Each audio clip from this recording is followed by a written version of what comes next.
ہمارا المیہ یہ ہے، معاشرتی طور پر ہم سب کی یہ عادت بن چکی ہے کہ کہیں پر کوئی ہجوم ہو، ہم کتنے ہی ضروری کام سے جا رہے ہوں، ہم اس ضروری کام کو چھوڑ کر اپنی گاڑی اور موٹر سائیکل کو سائڈ پہ کھڑا کر کے ہجوم میں کھڑے ہو کر دیکھنا شروع ہو جاتے ہیں کہ یہاں ہو کیا رہا ہے، آپ کا کیا تعلق جو بھی ہو رہا ہے۔ کتنے ضروری کام سے کسی کو بھیجا جائے، کہیں پر کوئی تماشا لگا ہوا ہے، وہ گھنٹہ 2 گھنٹے وہاں پہ ضائع کر دے گا، صرف کر دے گا، اور اسے احساس تک نہیں ہوگا کہ اس نے وقت کو ضائع کیا ہے۔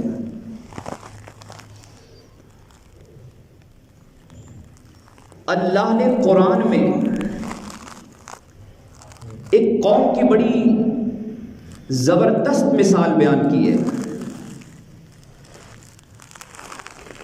آج کے اس سوشل میڈیا کے دور نے وقت کو ضائع کرنا اور ہی زیادہ آسان کر دیا ہے۔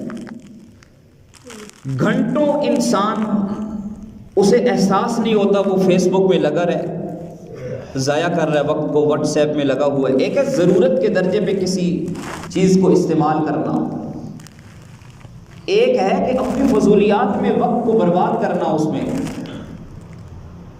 ضرورت کے درجے پہ استعمال کریں تو اس میں کوئی مسئلہ نہیں، ضائع کرنا یہ تو حرام ہے، اور پھر اس انداز سے ضائع کرنا کہ جس میں گناہ بھی شامل ہو، اور ہی زیادہ کبھی عمل ہے۔ اللہ نے اس دھرتی پہ ایک قوم کو نشان عبرت بنانے کا فیصلہ کیا۔ 2 فرشتوں کو حضرت ابراہیم علیہ السلام کے پاس بھیجا۔ انہوں نے ابراہیم علیہ السلام کو آ کر ان کے بیٹے کی بشارت دی کہ اللہ آپ کو ایک اولاد، ایک بیٹا عطا کرنے والے ہیں، اور پھر اس کے بعد بتایا کہ ہم اللہ کی طرف سے آگ کے بعد لوط علیہ السلام کے پاس جا رہے ہیں، اور ان کی قوم کو ہم نے ہلاک کرنا ہے، تباہ و برباد کر دینا ہے۔ ابراہیم علیہ السلام نے ان سے یہ کہا کہ آپ اللہ سے یہ ہماری درخواست اللہ کے حضور پیش کریں کہ اللہ تعالیٰ اگر ان میں سے کچھ ایمان والے ہیں تو ان کی وجہ سے ان سب کو معاف کر دیں، بچا دیں۔ فرشتوں نے کہا کہ ان میں سے 50 ایمان والے ہوئے تو اللہ انہیں معاف کر دیں گے۔ ابراہیم علیہ السلام نے کہا کہ اگر ان میں 50 ایمان والے ہوئے تو آپ اللہ کے حضور ہماری یہ گزارش پیش کریں کہ اللہ ان سب کو معاف کر دے، عذاب ہٹا لے۔ انہوں نے کہا کہ اس قوم میں 50 ایمان والے نہیں ہیں۔ کہا 40 ہوئے، پھر بھی اللہ معاف کر دے۔ یوں کرتے کرتے 5 لوگوں تک آئے۔ سورہ ہود یہ بتاتی ہے کہ ابراہیم علیہ السلام نے کہا کہ اگر 5 لوگ بھی ایمان والے ہوئے تو اللہ انہیں معاف فرما دے گے۔ حلیم الطبع انسان تھے۔ فرشتوں نے کہا کہ اس قوم میں 5 لوگ بھی ایمان والے نہیں ہیں، 2 لوگ ہیں ایمان والے، وہ لوط علیہ السلام کی 2 بیٹیاں ہیں، اس کے علاوہ کوئی بھی اس قوم میں ایمان والا نہیں ہے۔ دھرتی پہ وہ قوم کے جس میں ایک بھی صحابی نہیں، 2 صحابیاں ہیں۔ حضرت لوط علیہ السلام اللہ کے وہ پیغمبر ہیں کہ جن کی قوم میں صرف 2 بیٹیاں ان پر ایمان لائی، بیوی بھی ایمان نہیں لائی۔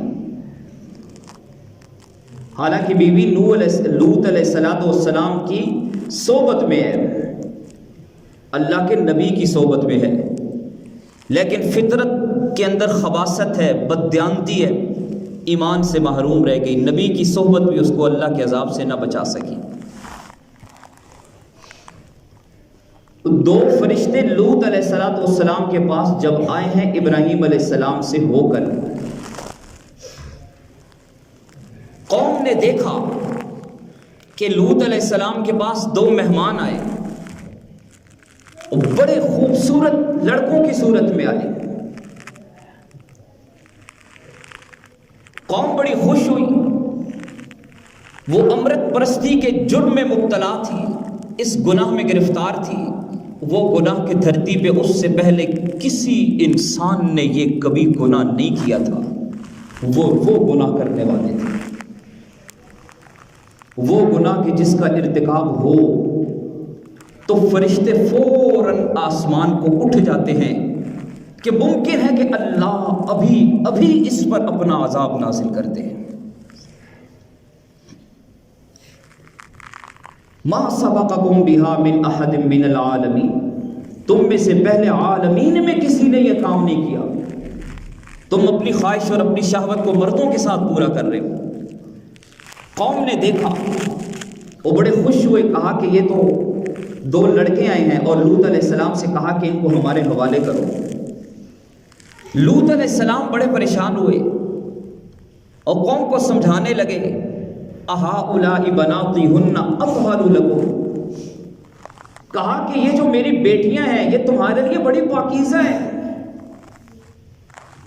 نبی کی حیثیت قوم میں باپ کی طرح ہوتی ہے, اور ساری قوم کی بیٹیاں نبی کی بیٹیاں ہوتی ہیں.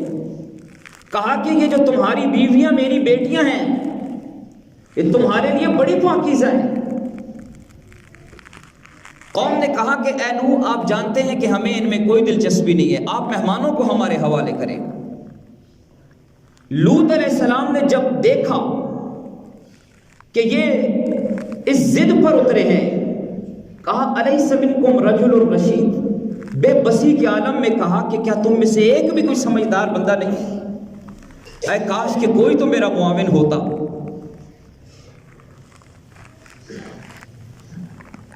فرشتوں نے حضرت لوط علیہ السلام سے کہا کہ آپ پریشان نہ ہو, ہم آپ کی قوم پر اللہ کی طرف سے عذاب نازل کرنے کے لیے آئے ہیں. آپ ان کو ہمارے حوالے کریں اور آپ اس جگہ سے نکل جائیں. حضرت لوط علیہ السلام نے اپنی بیٹیوں کو لیا اور نکل گئے. نکلنے لگے تو بیوی کو لے کے نکلنے لگے تو فرشتوں نے کہا کہ آپ بیوی کو لے کر نہیں جا سکتے. اللہ تعالیٰ نے فرمایا کہ آپ کی بیوی بھی ان کے ساتھ ہلاک ہونے والوں میں ہوگی.